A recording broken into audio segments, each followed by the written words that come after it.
What's going on, everybody? This is Aaron and Bash back on a Tuesday evening. I had something witty that I wanted to say, but I'm just going to go on about the thumbnail. If you're watching the video, it figures every time you think you make a bomb ass thumbnail, some other news drops, and then your thumbnail doesn't make any sense. Sure enough, that's the case. If you're watching this either live or on replay, uh, you'll see what I mean after the stream. But it's been a couple days. I haven't talked to Bash since Sunday. There's a lot of stuff that happened, especially the old sideline fisticuffs. I haven't heard anything from Bash since then, at least not that has been on live recording. So I want to get to that and cover some Niners news. Before we do that, I just want to say hello to the chat. And if you're in the chat, like, share, comment, subscribe, be part of the conversation. If you're on X, come over to YouTube. And me and Shar both have our YouTube channels. I'm 49ers First Takes. He's 49er Minded.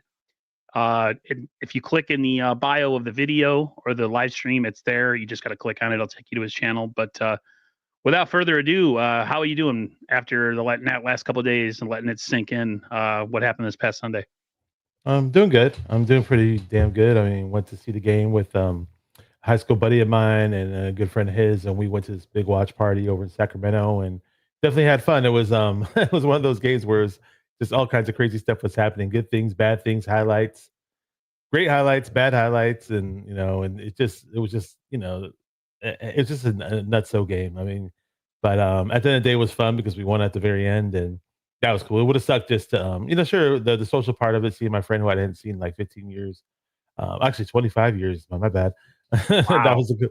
Yeah, so I mean, it would have ended on a bad note though. I wouldn't have wanted to end on a bad note. The whole hang out at the watch party. So I was like, okay, cool. At least we won, and it was kind of a little ugly. It was uglier than we wanted it to be, but hey, I'll take it.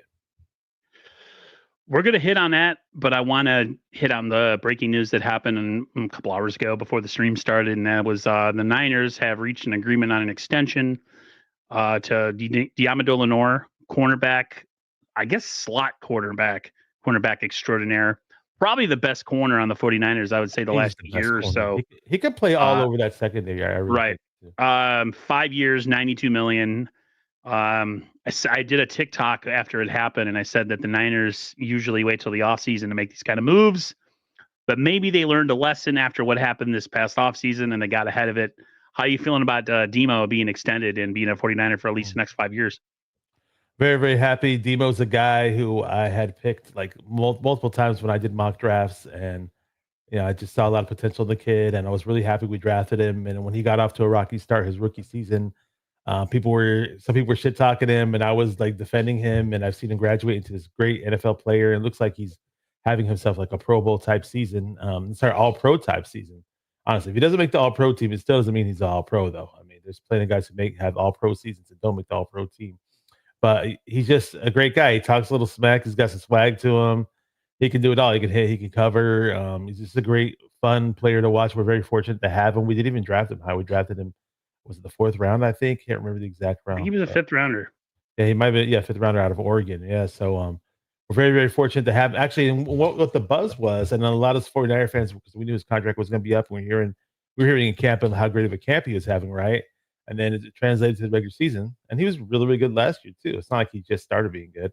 Um, but the word on the street was the agent, the 49ers wanted to extend him early, but the agent and Demo himself want to wait it out in the offseason and play that game.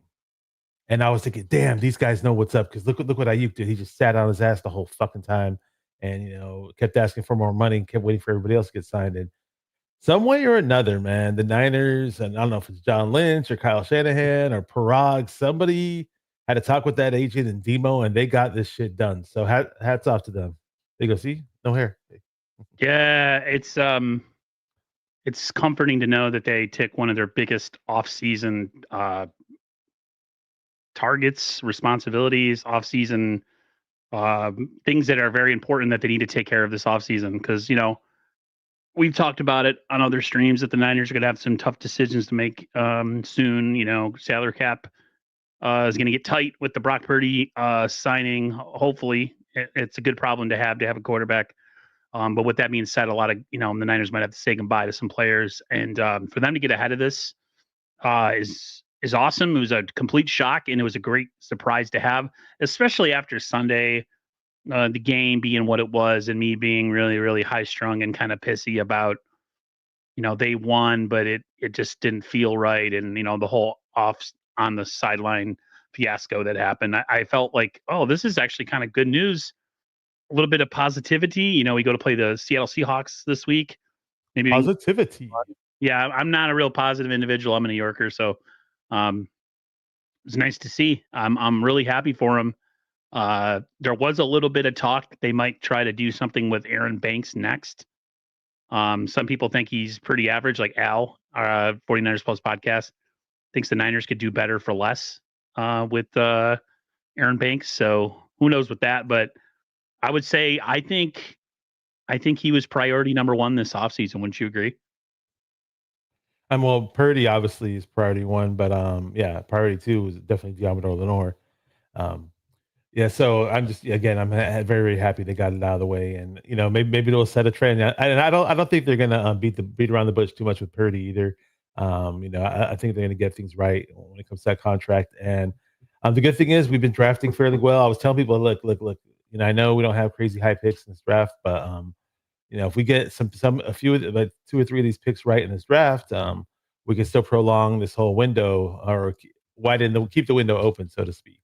And looks like we have a pretty nice rookie class, and hopefully we can pile that on with another one and sign Brock, and people don't have to bitch and moan about how much money we're going to pay, because every other team pays their starting quarterback lots of dollars, and I think we're pretty damn fortunate to have drafted Purdy and had him play for damn peanuts with the kind of results that we got. So, and I think Purdy's just a great quarterback to have on this team. I know he's not been perfect this season. At times, he's put up amazing stats, but didn't get the crazy touchdown numbers. But I just see a lot of great things with Purdy in the future. Yeah, it was like I said, they got ahead of a big offseason goal that they needed to accomplish, and they got rid of it. And now Brock Purdy should be priority number 1, 2, and 3. No doubt in my mind, the Niners need to get on top of that. Some people talked about it on Twitter, X, whatever, Instagram, that the 49ers, have no one to blame but themselves when it comes to what they've dealt with this season, based on how long it took them to bring Trent Williams and Brandon Ayuk into camp, so to speak, and get ready to play. So maybe John Lynch was listening to us, and he watches our streams, and he decided to change up the way the Niners are doing things, or the Niners just, I don't know, had an epiphany that they better get ahead of this before we get into an off season where the prices could go skyrocket. So good for the Niners. I'm happy that he's here. Niners have a situation too in this offseason where Charvarius Ward might be on his way out, and they have Renardo Green, who is like second in the league. Like I forget that the stat, but he's doing really well. Niners secondary is actually, if you think of Malik Mustafa, could end up being a strong suit, which has always been their pass rush, right? Or their linebackers bash, but their secondary looks like it could be the strength going forward in the next couple of years. Oh, I think he froze on me, guys. Hold on a second. He's going to be on his way back. He's having a little bit of a robotic sound coming from his side, so give me 1 minute. I was saying he was being really quiet when I was talking to him, so I don't know what's going on.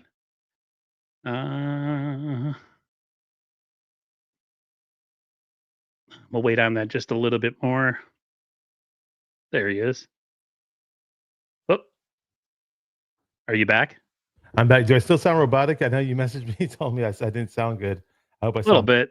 I don't know what it is. It might be about the internet connection. My internet, who knows? But twice to the internet. I had both connections going at once, and I disconnected one, and they kicked me off completely. But I'm back on. I'm on the wired connection, so hopefully it works better.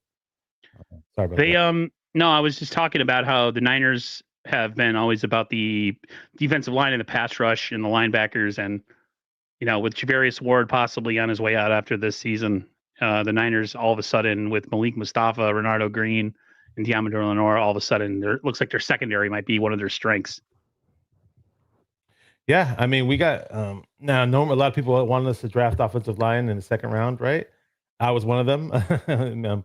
And I didn't really know who Renardo Green was, but I did know a couple 49er fans that are Florida State fans as well. And they were pretty damn high on Renardo Green. And there was a complaint among some 49er fans that I know, like almost the same way I am with offensive linemen, that we never draft corners high or we don't value cornerbacks. And apparently this guy was pretty worthy of being drafted where he was. And so far, man, Renardo Green, I mean, other than that running in the Cowboys game, I know there was a coverage where they totally missed CeeDee Lamb. I'm not sure if that was necessarily his fault, but there was one where he collided with Jair Brown, and CeeDee Lamb was completely open for a touchdown. Other than that stupid bonehead play, I can't think of any time on the field where I was like, wow, Renardo Green, that's a horrible rookie mistake. You know, that's terrible. Like, usually when he's out there, he totally fits in, and if more often than not, he's batting the pass down, or he doesn't get penalized as much as I thought he'd be for a rookie. He's just pretty damn good, dude. Yeah, because the report coming in is he was a little grabby coming out of He's college. grabby, yeah. Mm-hmm. He was real,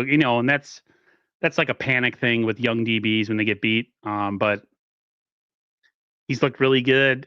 Demo has been, solid to above average, and then of course, Malik Mustafa. So far, so good. Both him and Renardo Green have been dinged up here and there. So hopefully Renardo Green can play against these Seattle Seahawks with Charvarius Ward probably going to be out still with his family tragedy with his daughter passing away, which I don't blame whatsoever. So hopefully that's not the case. I know the Niners made a signing at cornerback. Where is his name?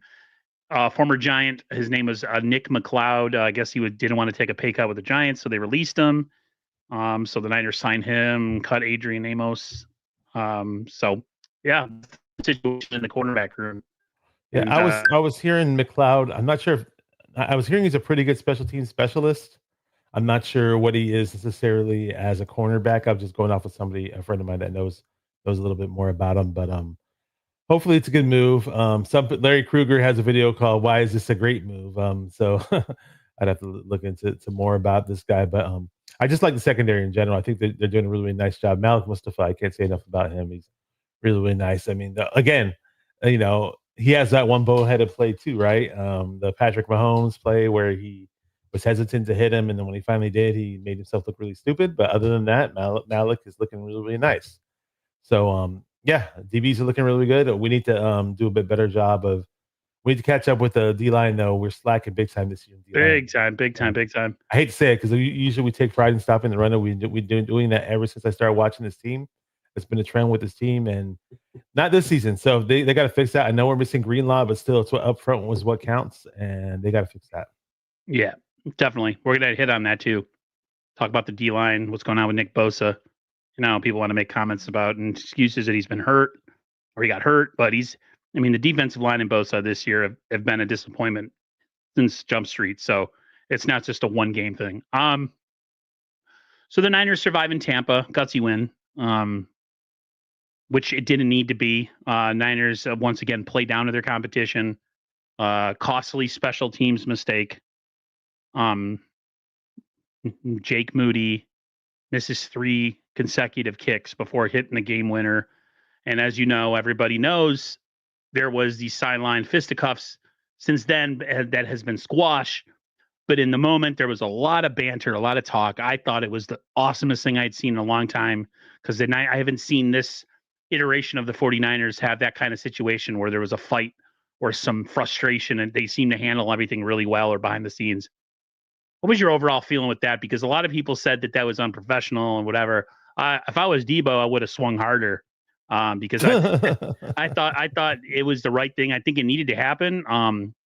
Talk about things that can get on that team going forward. What was your overall thing when that happened? Were you pissed off at Debo Samuel? Were you like, hell yeah, there's some fight. We got a little bit of dog in us. Maybe it'll help us going forward. Yeah, now the robotic thing just happened to your voice. Okay, for the record, when my video looks choppy all the time, I stream with Aaron, and he said I sounded robotic earlier, and it doesn't like us when we stream together. I don't know why. Never. When I stream with others, it's not so bad, but it is what it is. We just gotta fight through it. But Debo, emotions were running high. Obviously, emotions do run high in a football game, especially a close one. When your kicker misses 3 field goals, it's gonna piss off somebody on the sidelines, let alone most likely some of the captains, and maybe they would speak up in a normal fashion. But I'm not sure. Like it's almost like maybe I think it started off with Debo saying whatever to Moody, and then Tabor Pepper was like looked really pissed, and he looked like he kind of swung at Debo, and then it almost looked like Debo responded with he connected with with Tabor Pepper, and his hand also hit on Moody as well. It was kind of funny actually. I found it a little entertaining, but I know it wasn't necessarily the most professional thing to do, but in the NFL locker room, on NFL sidelines, tempers do run high, and sometimes just people may flip and just go off a bit more, and be a bit more crazy about their way of doing things than they normally are. But I don't think it's a problem moving forward or anything like that. But I do hope that Debo takes it upon himself to play a bit better though, because not that he played bad or anything like that, but he only has one touchdown this year. Let's be real about Debo. He only has one touchdown, so yeah, I want him to hold himself to the same standard that he's holding other people to. What up, Reggie? You're right. Go Warriors. Let's go. Warriors are really doing really nice. My NBA team. For all you I said WNBA fans. For all you NBA fans who are Warriors fans, I hope your Warriors are doing well. I'm not a basketball fan much anymore. Yeah, they're playing the Mavericks tonight. So Klay Thompson's first game. To me, it's just like it happened, and what was said was he told Moody to lock in, and Mr.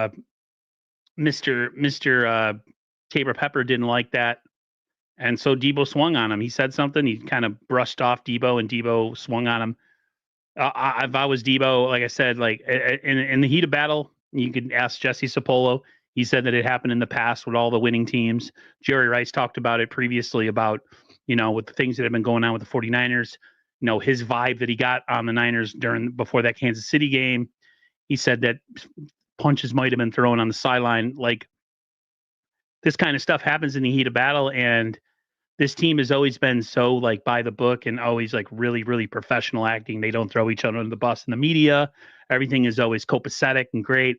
To see that, yeah, Debo's been underperforming big time this year, but I think that might be more to do with him just being physically like done. Maybe he's just, he's on the wrong side of it as far as his career goes because of the physicality. But he was in his right to do that, and I'm glad that he did that, and I'm glad that made the stir it did around social media.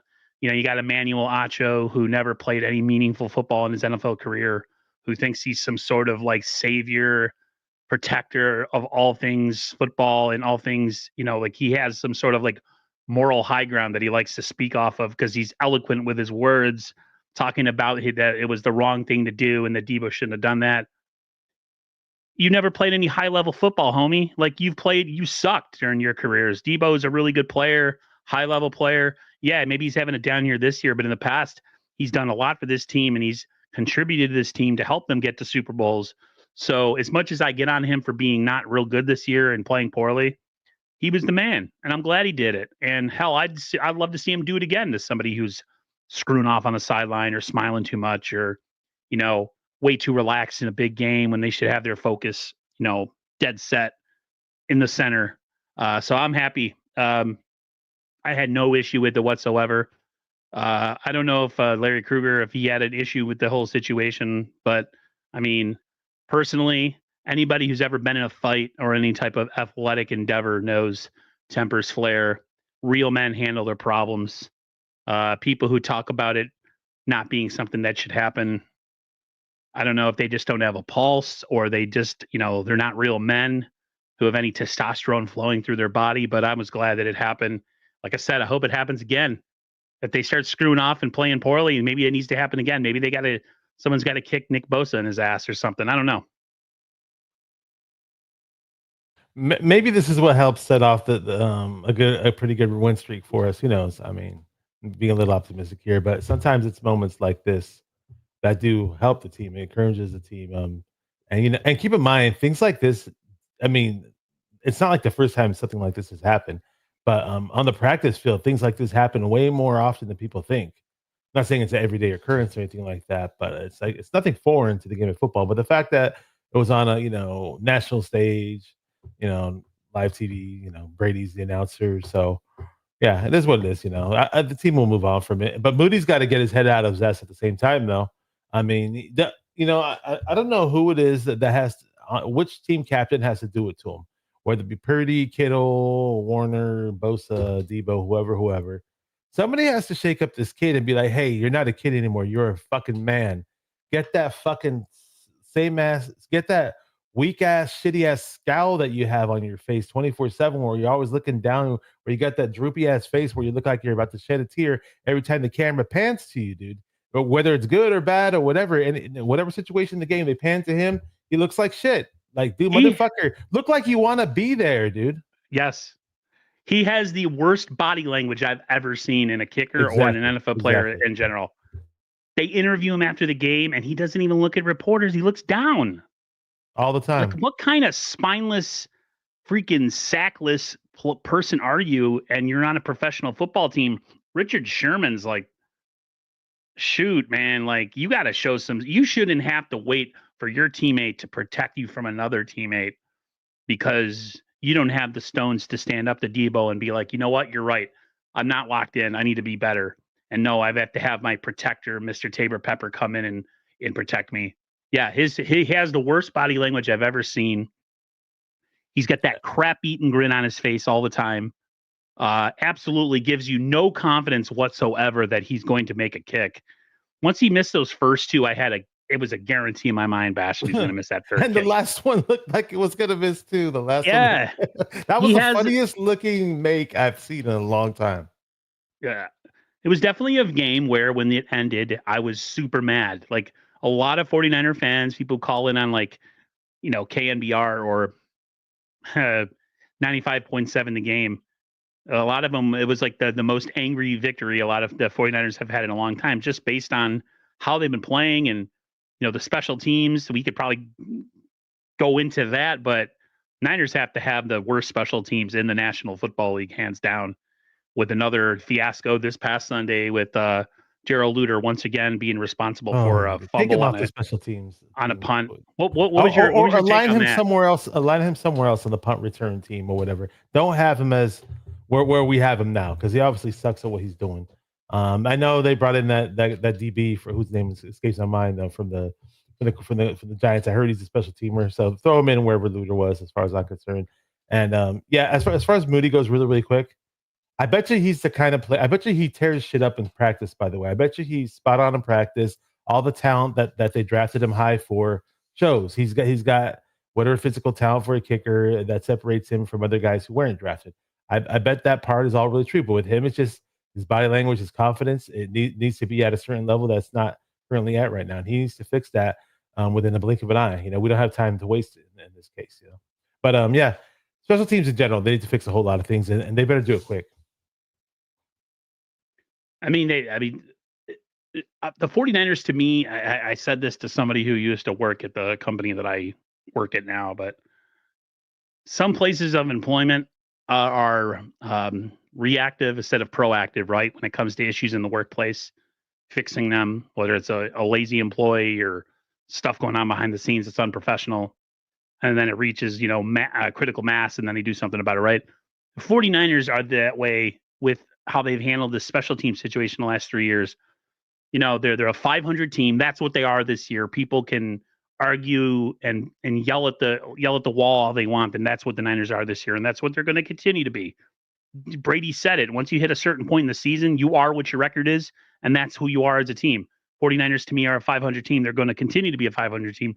That being said, special teams is a huge concern because it's cost them games. It almost cost them this game. And if you continue to play like this down the road in a playoff game, you're probably going to be a wild card team this year because you're not good enough to get the 1 seed. And how would you feel, Bashar, if the season ended on another special teams fiasco issue and the Niners go home, they play well the whole game, but I don't know, they allow a block kick or a kick return, or a dumbass lets the ball bounce into them again on a punt return, and the other team recovers. It's getting to the point now where like the writing's on the wall. You see what's coming. It's gonna bite them in a big game where they need to win, and then it's gonna be, oh, Brian Schneider fired immediately after the season. It's like, why don't you take care of that now instead of waiting till the end of the season? But Kyle and John, they're not like that. They're not going to do anything about it. I don't know. Where's this crystal ball that you have, man? Because I don't have one. It's the truth. Yeah. I don't know. We'll see, man. There's plenty of football left to be played. We'll see how it plays out, man. I'm not gonna look too far ahead. It's 1 week at a time for me. So that's just that with this team. I How was I look just at it. yeah, but you say that, and I'm not fighting with you. You know I don't fight with you, but Yeah. you say that. But what if it happens? It could What happen. I if mean, we could, are you going to come back to the whole me team in could three be injured months, from two here. months, and then you're like, guess what? You're right. All of our We best shouldn't have. players could be out for the season, next week, or That's a different story, though. or we could just go undefeated from here on out. And anything can happen at this point, in my opinion. We'll see. Oh, I okay, mean, I'll now that put we it to got you like CMC this. back, who's a game changer, I think it's a big Right, deal. And Juwan right. Jennings is finally back. We miss Jennings big time, dude. We dearly miss Jennings. Absolutely. I'll put it to you like this. And Pearsall's back too, right? And Parasol's back. I'll ask you this, and we'll move off of special teams. If he would have missed the game winner and we would have eventually lost, would the Niners?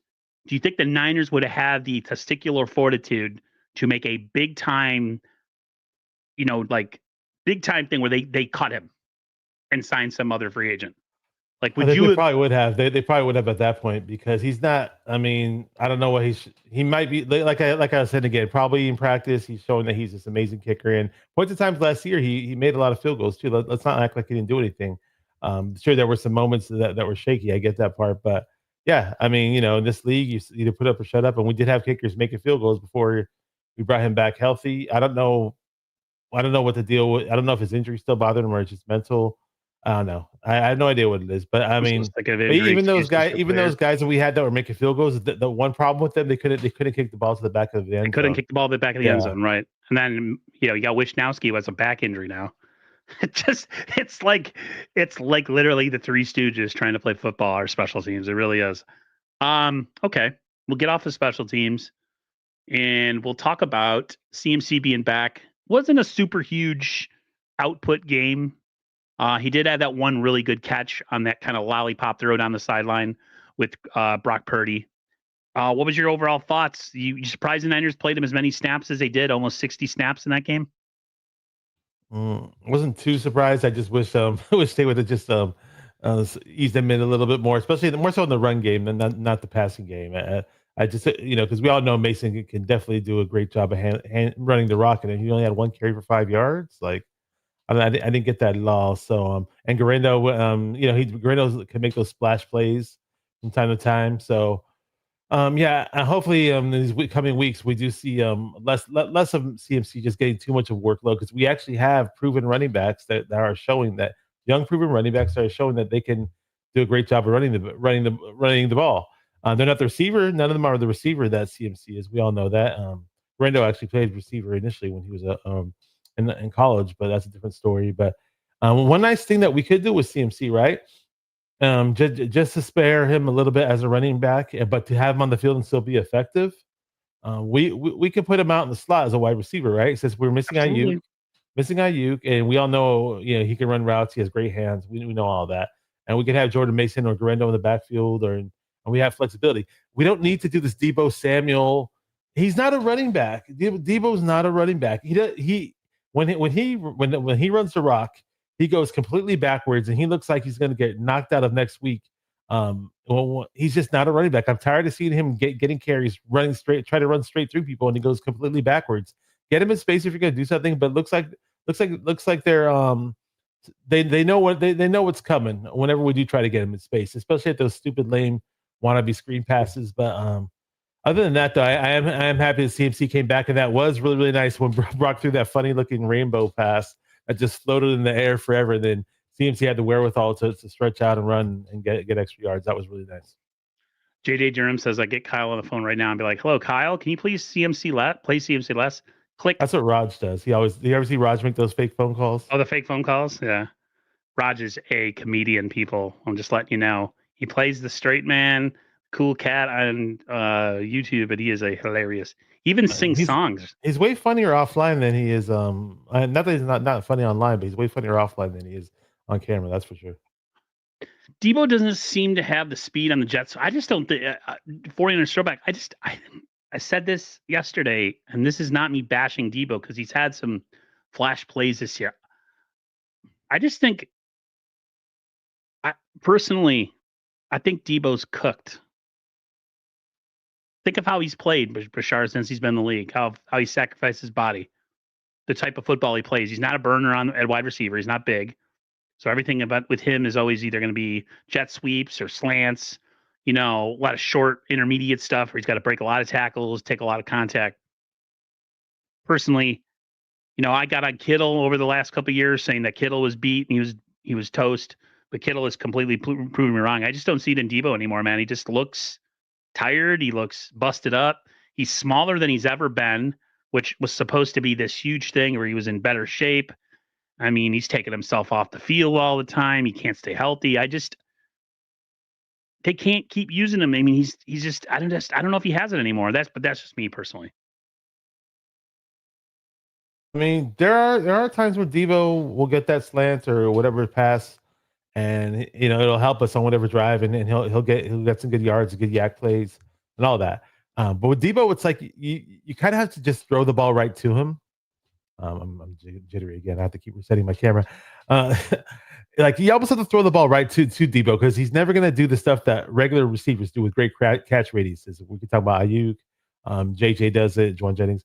Pearsall probably does it. You're never going to see Debo stretch out to make a really great reception. Kittle did it for us.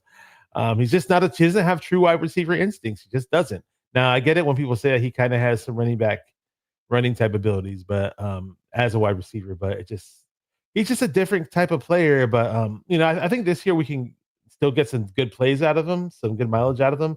But I think he's a free agent this coming season, right? It wouldn't surprise me at all if they move out from him, because how are they going to afford him? I mean, we already paid Ayuk all that damn money, and what sucks is we don't even know what Ayuk is going to be when he comes back or when he's going to come back. That's the shitty part.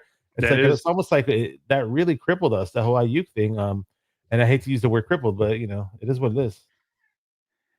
That's kind of the weird conundrum they find themselves in. So yeah, I would say move off of Debo, especially if Ricky Pearsall, who we'll get onto next, continues to show flashes. He hasn't been like a world beater yet, but you could see the talent, you could see the speed, you see the youth, all that stuff. Like he's fresh, dude. He's fresh and he's talented, and it's you just got to keep giving him the ball and giving him opportunities. Good route runner. A lot of people say he couldn't break up on, get open on man and all that press stuff. He proved that on that final drive a couple times. But Debo, yeah, the thought is, in a perfect world, you move on from Debo this year and you slide Ricky Pearsall right in. But now with the Brandon Ayuk situation, do you hold on to Debo one more year, give him like a team-friendly deal, and then maybe move off him from the following season? I mean, we've seen nothing from Cowing, which sucks, because I think that would have been awesome to think like, okay, we got two threats. So yeah, it's going to be an interesting conversation organizational wise they're going to have in the offseason if they take a leap of faith with Ricky Pearsall and they say goodbye to Debo. Yeah, JD Durham, thank you for clearing it up. Okay, so we do have Debo till next year. Okay, I got you on that one. Yeah, we'll see where Debo is this year, next year. We'll find out eventually.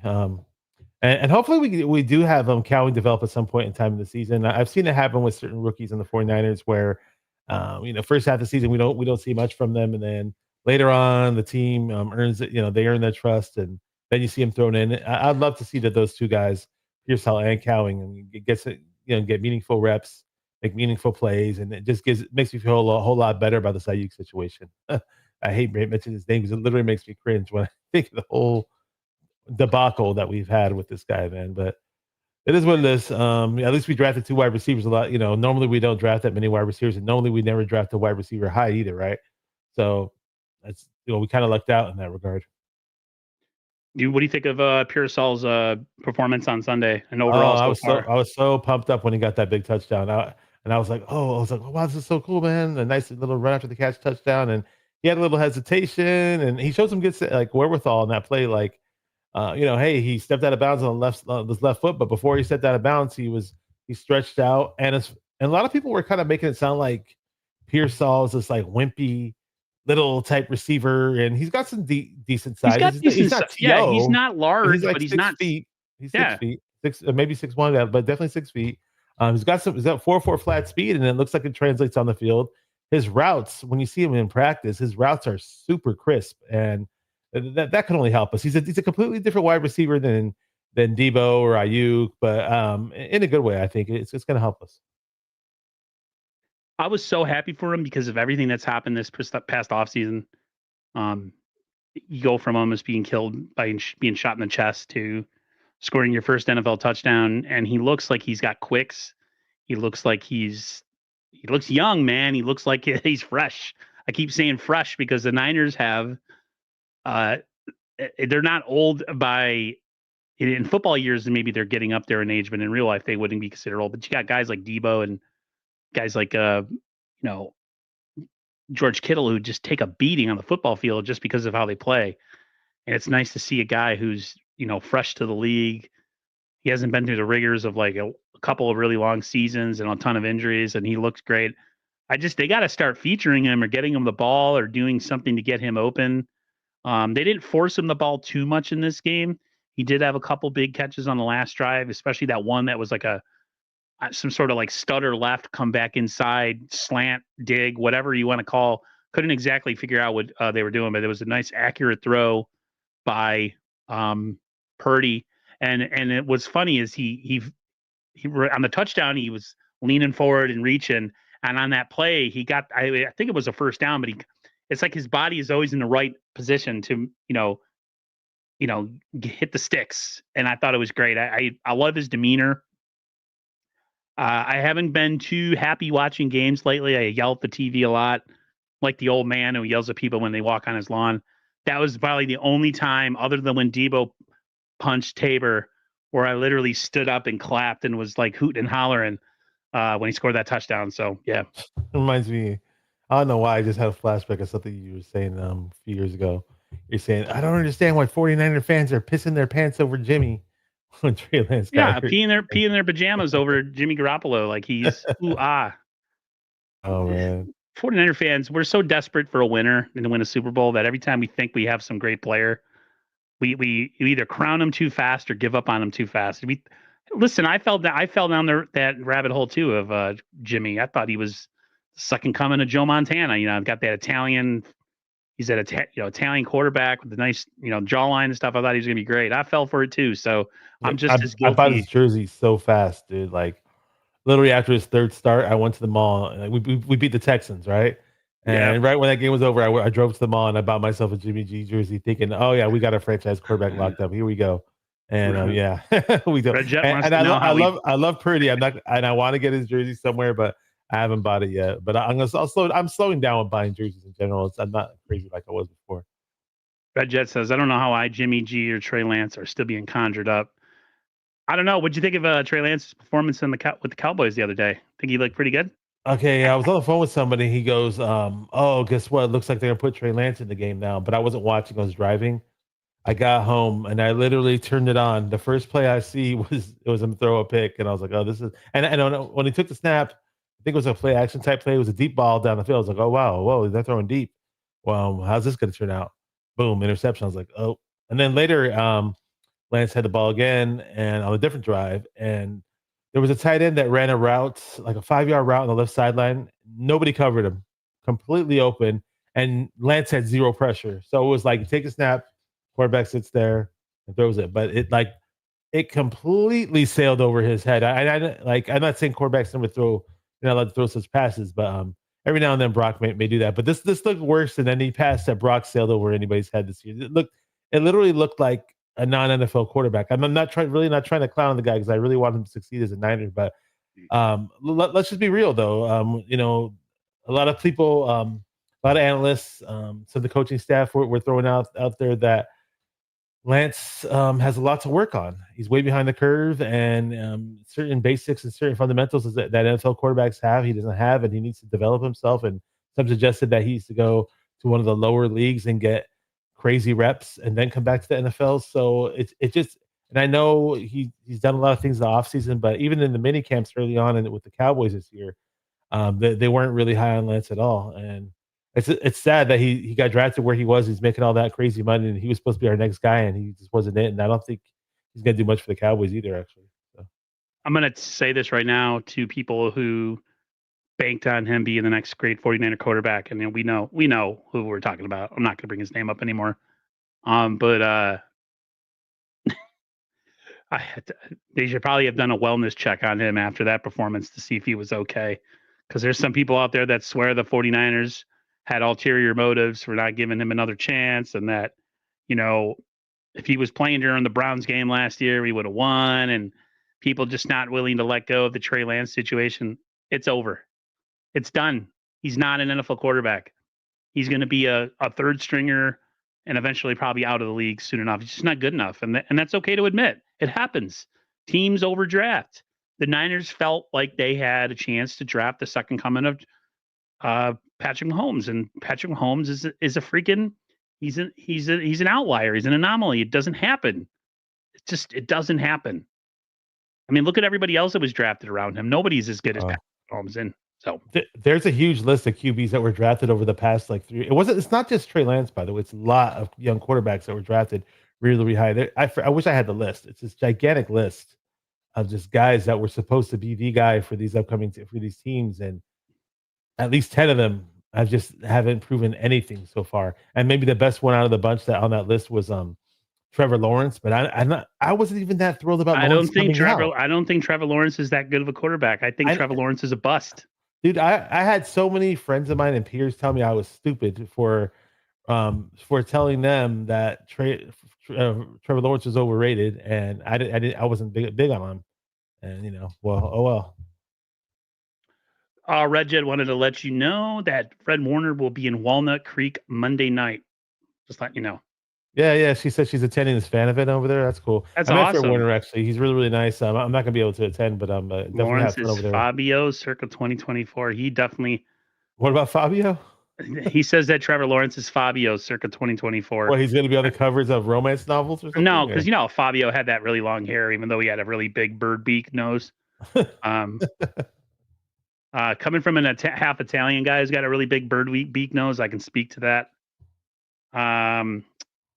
He also mentioned Ryan Leaf when we were talking about ass cheese quarterback. I see you like Ryan Leaf now. He's actually a pretty good guy. He's been through a lot. A lot of people get after him. What is he doing now, though? I forget, but he's. I know he does a lot of motivational stuff. He has his own podcast. He's really smart. He owns everything that happened. A lot of people just like to bash on him and tell him he matured. He matured a whole lot. Yeah, he had substance abuse problems and whatever. I actually have.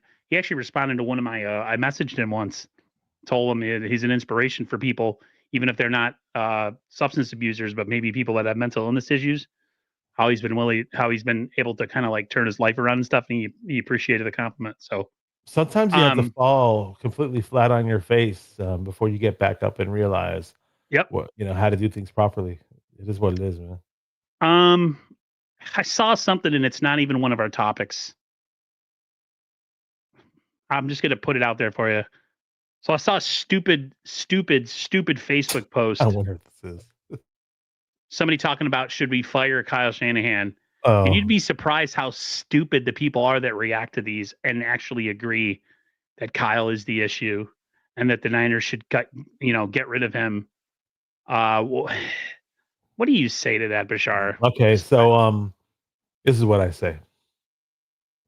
And there's I'm not trying to say Shanahan's the best coach in the league, and so many people are crapping on him or anything like that. But I'll say this: the only way I say fire him right now, is Andy Reid available? Is Sean McVay available? Are those guys available to hire? Okay, cool. Let's try to hire those guys on board and fire Kyle.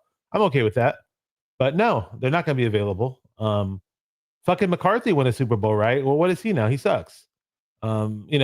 Peterson, he sucks ass. He won a Super Bowl with the Eagles. I mean, I'll still take Kyle over those guys, and I think eventually Kyle will get it done. But sure, and a lot of people just they just hate Kyle for the sake that he's Kyle. But whatever, man. I don't want to give him too much energy. But again, I hate Andy Reid. I can't stand his guts, and I think a lot of the reason why he finally won Super Bowls is because he lucked out and got Mahomes. But that's that. But hey, if he had success before the Eagles. But sorry, with the Eagles, right? Even though he didn't win it all, but if they had to fire Kyle and Reed's available, sure. McVay, sure. But anybody else, no. Red Jet says, when he's doing well, he's awesome, but Kyle is our coach and only viable straight up. But his new name but Kyle his new Levy. wait, what? Kyle Levy? Marv Levy of the Buffalo Bills. Come on, I thought you'd get that. You live in Rochester, man. Oh, You didn't. no, but I was trying to read what she put. You It didn't. says that he's doing when he's doing well, he's awesome. But Kyle is our coach, only viable option straight up. But the new name has been floated around as Kyle Levy. Ha ha ha. Yeah. I don't get it. You don't know who Marv Levy is? The Buffalo Yeah, yeah, Bills. yeah. Yeah. So people are because remember how he won 4 straight Super. Oh, sorry, he didn't win 4 straight. He lost 4 straight Super Bowls. Okay. I'm sorry, Red Jet. I'm sorry. Yeah, I got you. I mean, but here we go. I know Belichick's won Super Bowls, right? I know he's lost. Didn't he lose 3 total? They lost 4 total. Oh, 4 total. There you go. So I mean, so Kyle's lost Super Bowls, right? But it's 2 Super Bowls. It's not. He wasn't the head coach when the Falcons lost. So no, he was the offensive coordinator, and he could have been overridden at any time. It's 2 Super Bowls, and not saying it's fun to win Super Bowls or it's a great thing to have on your record because it's obviously isn't, but I don't think it's the end of the world. I mean, either. So whatever. Back in the day, Bills people who used to clown on Bills fans said that the Bills stood for "Boy, I love losing Super Bowls." I heard that. But their best year to win it, though, out of all those 4 years, was the first one. Yep. Dude, they had Bruce Smith the whole time, but especially that year, Bruce Smith was amazing, dude. Jim Kelly, that offense. You imagine that if Montana and the Niners made it to that Super Bowl, for the three-peat, how good of a Super Bowl that would have been. Kelly versus Montana. That'd have been really good. You had Jeff Hostetler playing that game. You could have had Joe Montana. And I think the Niners would have won that Super Bowl. I really do. JD Durham says Kyle has not evolved since 2017. Now the league is evolving. He can't improve or think tactically on the field. That's a fair assessment. But you said we would have won the Super Bowl. So keep in mind, if we played that Super Bowl, considering what happened, Steve Young would have been the starting quarterback. Steve Young would have played. No, I'm just saying if Montana would have stayed healthy and never got injured by Leonard Marshall. I mean, but hey, at the end of the day, right? Who's Hostetler compared to Steve Young, right? Exactly. Let's be real here. Hostetler won the damn thing, so it's not out of it's not you're not out of touch with reality to say that hey, Steve Young could have won it too. You know what I mean? Great comment by Sentinel. He says, "Nah, what happened was Reed was his come to God moment. He always lost to Belichick because Belichick is the DC GOAT and could shut down that defense or mini-man offense. That's why Reed hired Spags following the AFC Championship game. Wish we hired Spags. Can't stand. Yeah, remember? Yeah, it was the one that they lost and the Patriots ended up going to the Super Bowl. I think that was like the last conference championship the Chiefs lost. I remember that game. I was actually pulling for the Chiefs. I never thought that they would become the team that we can't beat. Kyle needs to get a DC who is always given Mahomes, Reed, Fitz, and that DC is currently hosting a show with the Manning with an aircraft carrier or a forehead. Is he talking about Belichick? Yeah. I just don't think Belichick would go back to being a DC after all these years. And he's running around with a 23-year-old girlfriend or some shit like this. He's getting freaking super. Never mind. I'm not going to say what I want to say. I mean, he's living what to him is the most ideal life that he could possibly live. He's got the biggest amount of FU money possible, and he's a 70-something-year-old man getting his jollies off with a chick that could be his granddaughter. That is the word. I'm sorry, man. I saw a picture of them sitting next to each other, and I don't know how I showed that to my friends. Like, look how ridiculous this is. What? She's legal. Like, no, dude, it's creepy. It's weird. I don't care if it's legal. Man. I know he won't. He's living his best life. Exactly. I'm living my best life. Listen, man. Think about that. You've got 7 Super Bowls as a head coach or 6. Okay. And now you got money that'll last you 20 lifetimes. And you have a super hot smoking girlfriend. What else is there what else do you need? You know what I mean? I mean, she's totally not with him for his money, right? I mean, she's totally with him for it has nothing to do with his pocketbook. Yeah. I'm glad we're talking about this because we could just move right into probably one of the final topics is defensive coordinator, man. Like we made this decision last year to, blame Wilks as the overarching reason why we didn't win the Super Bowl, right? I don't know what it is with the 49ers with this thing where they got to hire people that the players are An accustomed to internal dealing with. hire. Internal hires, Yeah. these weak ass, non like he says, cutting edge style defensive coordinators who have something fresh to give to the league, something that hasn't been seen, something new, instead of drop 4 or drop 8, blitz, rush 4, and it's all they did. I was watching the game on Sunday. I tweeted on X. I could be the Niners defense coordinator. They don't do anything else. They literally run the same defense every single play, regardless of the formations of the offense. Rush 4, drop 8. What else is there to know about the 49ers defense? They've been figured out. I think Sorensen is absolutely probably one of the most pitiful defensive coordinators in the National Football League. I'll tell you this though, this game actually, if you look at the box score and how many yards we gave up, minus some stupid retarded boneheaded plays, the defense actually did a really, really nice job. Other than trying to stop the run, but they were without. We shut down Baker for the most part, and he's having himself a really, really nice year. But I mean, how many times did we make retarded plays where you're grabbing the dude's face mask, illegal hands to the face, and all kinds of dumb boneheaded things like that, man. He says, "How are you going to beat Mahomes if you don't frustrate him? Yeah, knock him on his ass. I'm sure he's going to get the calls because why not? That clip of Mahomes? I wanted to punch your television. I wanted to punch my computer or throw my phone in the garbage or do something. I don't know where this clip is. I might have it on my Instagram. If I do, I'll share it to the screen. Because there is this play where you could hear Mahomes talk to the referee after the play. And what he says to the ref is fucking ridiculous, dude. Excuse my French. Tell me when the... Oh, my... What's that? Something to do with tell me when the guy's near the offensive tackle. Yes. It was like, tell me when the dude's about to hit me or some crap like that. Was that what I forgot, man. It was so stupid. Like, what? I mean, I don't know if anybody else saw it. So you saw it too. What are you talking about? You saw that too, huh? Yeah, the league isn't rigged. What are you talking about? There's no way in hell that could be. That's why McVay kicked the field goal on 3rd down. Wait. Which McVay thing you're talking about? Refresh my memory. Oh, the head coach of the Rams. He kicked a field goal on 3rd down at the end of the game against the Dolphins. Instead of going for trying to score a touchdown, he decided to kick a field goal on 3rd down because that has nothing to do with Vegas. On 3rd down? Why would you kick a field goal on 3rd down?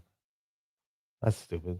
I remember the 49ers did that too at one point way back in the day. I think it was back when they had Kaepernick. They used to do some dumb things. Might have been the Chip Kelly era or something, or Thompson era. He says, I agree. 49ers throwback. Here's the thing. Kyle relies on the defense to close the game. That's the same thing Reed would do, and why Andy didn't realize he needed the best QB in DC he had. Yeah, it wasn't until he got those two things. I mean, you heard Brady talking about it in that broadcast, how much Spags used to piss him off. So, I mean... Spags pisses me off. I want to punch him, dude. It's just the way that it works sometimes. It's unfortunate. But, you know what? It's about the Sorensen stuff. It's at the end of this season, they better try to find a real D coordinator. If Sorensen doesn't pick up the slack, I'm not going to write him off completely yet. And the defense that he has is as well. D'Amico got off to a big slow start when he first became the Niner DC, or Robert Saleh did. Yada. And I get that part too. But if he doesn't pick it up at the end of this year, or if we get to the postseason or whatever, he can go ahead and kick rocks, and they could look for a real D coordinator like they should have initially, like you said. This internal hire crap. Brandon Staley trash where he's up in the booth while Sorensen's on the field, and they're worse than they've ever been. Yeah. That's the saying is, if you have 3 quarterbacks, you have none. Well, if you have 2 defensive coordinators, you have none. Yeah. Because they have 2 minds working, and they seem to be doing everything but stop the team in front of them. But I will say this though. I mean, let's be real, because I saw this coming too. I knew we were going to miss Dre Greenlaw dearly. That I did. Yes. Well, we missed Dre a lot. I just don't want them to have him come back for no reason. There's really no reason to bring him back unless we know we have a playoff run in front of us. Well, we're at the point where it might be a playoff run, so it's just I say too many nerds relying on numbers. Are you talking about Rohan or Fish? Those 2 nerds? No, I'm just kidding. I'm a bitch. Revenge of the Nerds. Remember that movie? And I guess Debo. Where has he been? What's the situation on Debo, Bash? Or excuse me, on Bosa. Nick Okay. Bosa We talked about missing in this. action all season. Yeah, he 49ers got a edge. sack. He got a sack. I mean, Ooh, big deal. What did he do in I that? don't know. I And people are heard you like, ranting oh, about it the other day. I'm gonna let you do it. You do it, man. I'm not gonna defend him. So. well, because everybody wants to say that it's because of the injury and because he had a hip pointer, and that's the reason why he didn't have a great game. And I know that did have a lot to do with it. But I mean, what has he really done all year other than a couple splash plays in games here and there? Or what has he really done since he got paid last year? I mean, he had a slow year last year. You paying this guy to be at the top of the top of the uh, you have this like hierarchy of edge rushers like Myles Garrett, T.J. Watt, Hutchinson before he got hurt, Max Crosby on the Raiders, all those guys. I mean, to be honest with you, right now, I would take Max Crosby over Bosa 3 times a week and twice on Sunday, just for the amount of production that he gives. You can say what you want about Watt, and he has some help, but Watt is a game wrecker. Myles Garrett, maybe he's having a slow deer this year, but he's a game wrecker. When has, other than maybe his rookie season and the season before he got paid, when has Bosa really ever been that guy where you're just saying, yeah, he's going to wreck a game and the Niners are going to get 8 sacks and he's going to cause all sorts of problems. He makes just enough plays for you to remember who the hell he is, and then he just disappears most of the time in big moments. To me, he's still doing way more than anybody else is out there, and nobody else is doing it. Everybody else is like way worse. And look at Leonard Floyd, right? He had 10 sacks a season for the past, I think, 4 years or so, and now we got him. And I know he's at the tail end of his career, but I was pretty excited that we got him. Not like we got the second coming of Charles Haley or anything like that, but thought it was going to be a nice addition to the team. And I don't know, that pass rush in general. I mean, other than Malik Collins every once in a while or Samo, there just hasn't been much of a crazy pass rush. And every now and then, but Bosa will step in and make his presence felt. And then, for the most part, if he's near quarterback, things go right. It was a little different this past Sunday before he got his sack. Or I'm pretty sure that was before he actually got his sack. And Raj, who's a not personal trainer, he's physical therapist. He works in the physical therapy field. He knows about these injuries way better than I do. And he went on this whole big rant about Bosa's injury, and it's a lot more serious than people think it is. And in terms of how you feel when you're out in the field and da da da da. And he thinks Bosa was protecting his body at times during the game. So I don't know how true that is. I never had that type And of why injury play? before. So I don't know how that injury really feels. But some people just gut it out because if we don't play him, we're going to have Robert Beal Jr. out there who literally can't do anything. You know what I mean? So it just sucks. But hopefully he just Bosa becomes the guy who starts looking like the guy that we paid big time money for, where he got 20 sacks. That'd be nice to see him look like that big 20 sack guy than a guy who's going to get he'll probably get 10 sacks this year. But it's we know he can do so much more. We know he can do so much more. Wow. The guy makes so much money. And they pay him like he's the best edge rusher in the league. Wow, 10 sacks. Wow, he's really killing it out there. Last year he didn't do anything either. The injury thing, I'll give him the injury. I'll give him that. I'm sure the hip pointer was bothering him, but his production's been down the last year and a half. So it's not like, was he hurt all that other time too? No.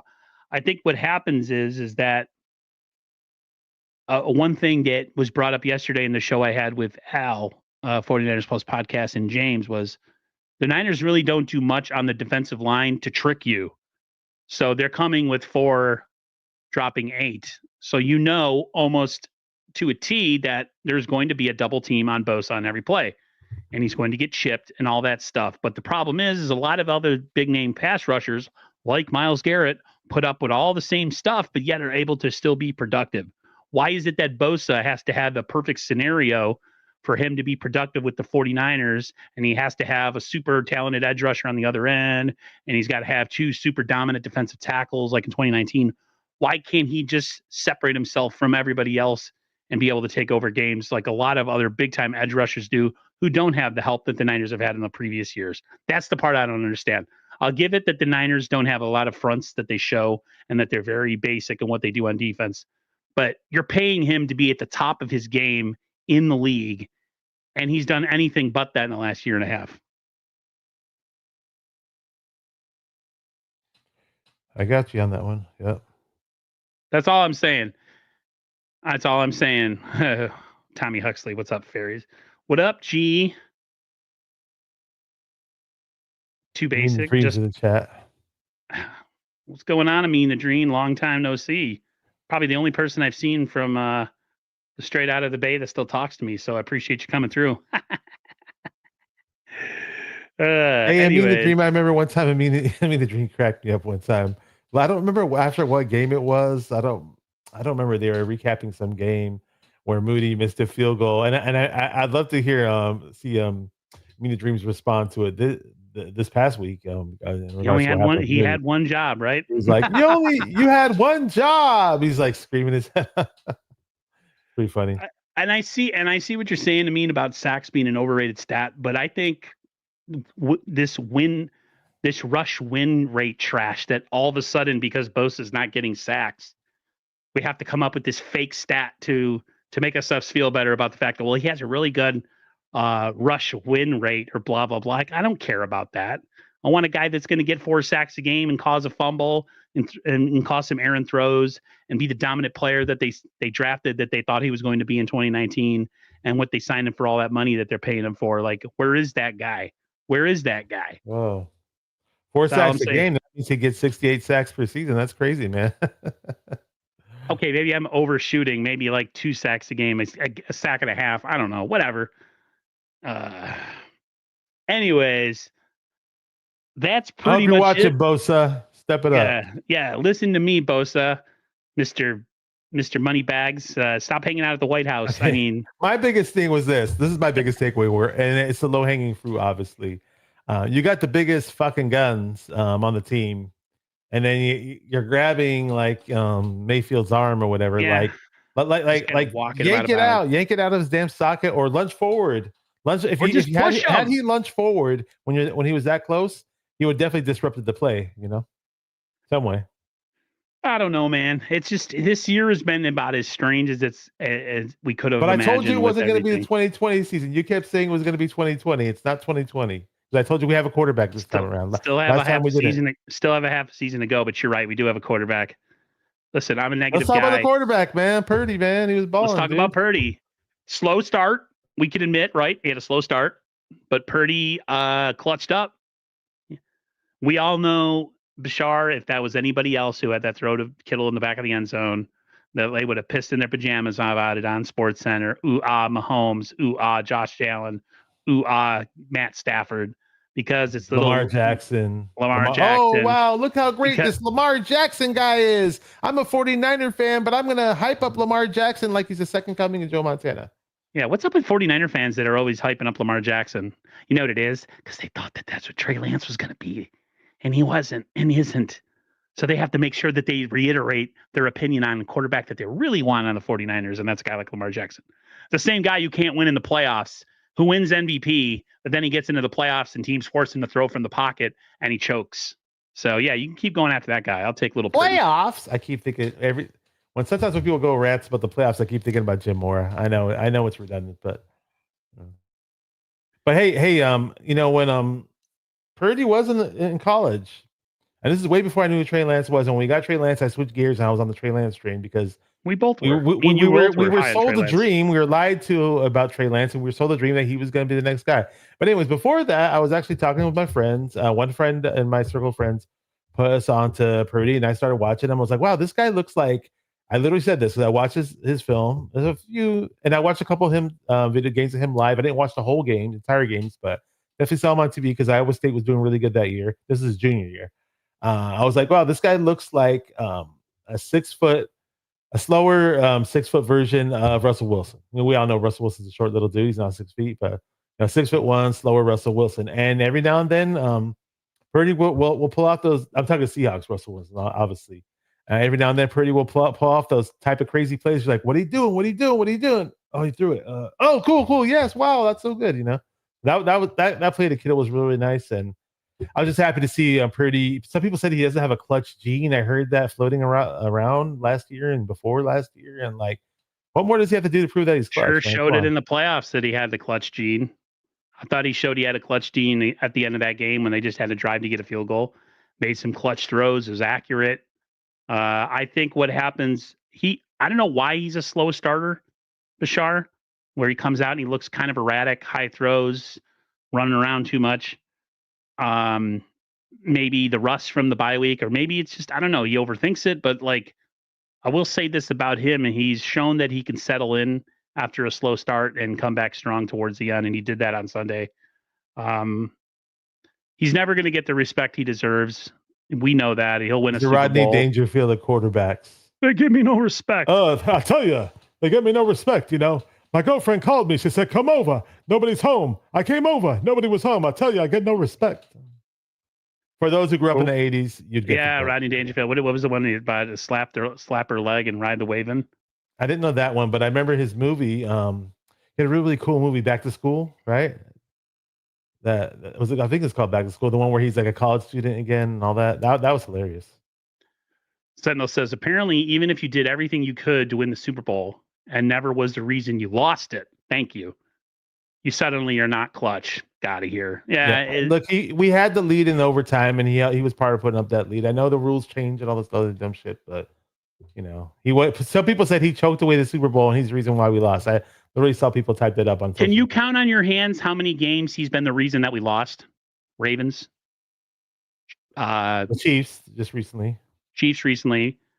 Browns maybe, and three maybe bad another games. one. But even in the Browns game, he led the team to the end to set them up for a win. And Moody missed it. You know, good old Moody. Being his choke ass self that he is. Yeah, all reliable.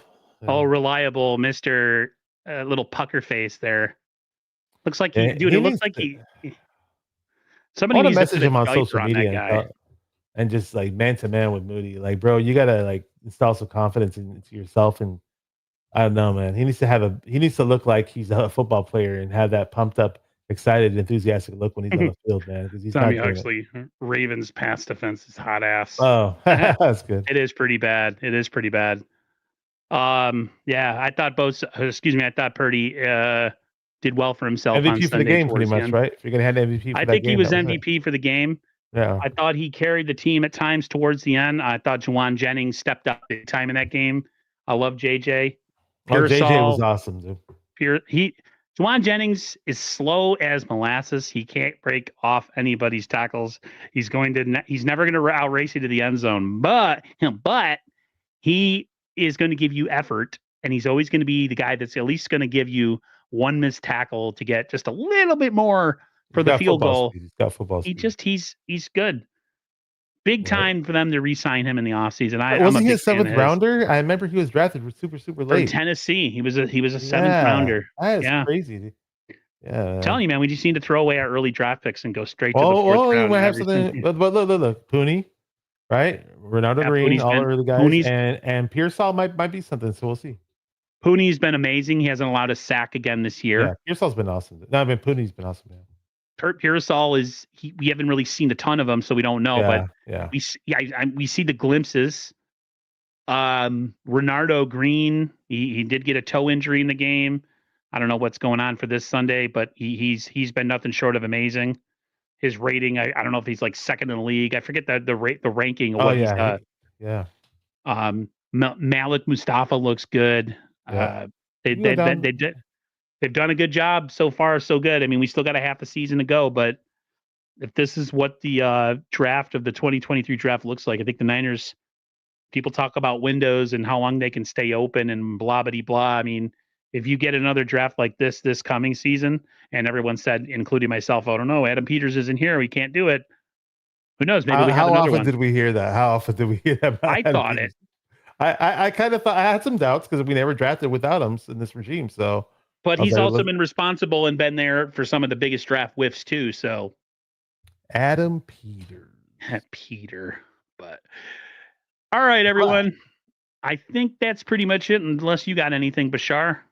I had one job. I'm gonna let me share my screen really quick. I'm gonna show you who my next guest is on my show. A good buddy of mine who I've known for a long time. I used to do stand-up comedy back in the day in the Bay Area, and this guy continued with his stand-up comedy. He's doing a lot of big things in stand-up comedy, and he puts out these really funny Instagram videos. Hannibal Thompson, you might recognize him. Let me just use that on the screen yet. Okay. Oops. Oh, you got to remove the the overlay. Mm-hmm. It's like divided. Oh, there you go. So Hannibal Thompson is going to be my guest on Thursday at 4:30 p.m. PST. He's a hilarious stand-up comedian, big time 49er fan. I used to kick it with him back in the day. We went to a game at Candlestick. We went to a 49er training camp. He's very passionate about this team, so it's going to be a lot of fun. Hannibal does those funny celebration videos where he holds the boombox and dances to Bang Bang Niner Gang. If you've seen those on Instagram, that's him. Really, really good guy. A very good Bay Area comedian who's been traveling all over the country right now, doing a lot of stand-up, and just really, really good guy in general. It should be a lot of fun. I've been talking to him to about 2 years to try to do a show, but we just never tried to organize it. We're like, oh, yeah, do my show. He's like, yeah, cool. You know when you talk with people about doing things, but you never get down to because you kind of forget. Yep. And it's one of those type of things. So I'm definitely looking forward to it. That's why I took James, who I streamed with on Monday, who talked about doing YouTube last year. We never did it. I remember you guys talked about that for a while. Yeah. And he finally decided to jump on. He's pretty shy though. We got to get the shyness out of him. Him and Moody. That's good. Yeah. Tomorrow I have my final stream of the week. I'm only doing 3 from here on out. Of course, I have Raj tomorrow. Hopefully, we usually go on about 8 p.m., 9 p.m. Eastern. So be sure to look for that in the community tab. We had a blast. Sorry I wasn't as fired up as yesterday. I've had a day to sleep on it. Oh man, you were. But don't worry. There's always this Sunday, guys. I hate to say it, but when we lose or we play poorly, I actually I think it's better for the content than when we win like last year. Got kind of I want to win. I want to win all the time, but I will say this: I do kind of. I think Nick Newman's videos when we lose are fucking hilarious, though. Oh, and I didn't catch his video for this past win, but I think it might have been pretty funny too. Did he make a good video this week or? Who's that? Nick Newman? I'm not sure. I know he said that he thinks that good vibes are. I told him he said something about the vibes possibly changing with, the re-signing of Demo and what happened this past Sunday and the fight and all this other stuff. We'll see. If Greenlaw comes back, that's huge. That's arguably our best player coming back on defense. We even have T-Gip on the team. Who knows? Just in case. So. Yeah, let's see what happens with him. Malik's playing good, but just for the fact that you have a veteran, a really nice veteran in his ear, it doesn't hurt at all. Someone like Jair Brown craft himself. We can definitely mix him in. Yeah, absolutely. Let's go with a 3 safety look. I don't know. and hey, I don't know if Hufanga is he out for the season? If he's coming back, who knows? Man, I don't know. He's making himself expendable with the way Malik is playing right now. So for Malik, so. We'll see you guys next week, next Tuesday night, 10 p.m. Everybody have a great rest of your Tuesday, wherever you are. And we'll talk to you next time. Peace.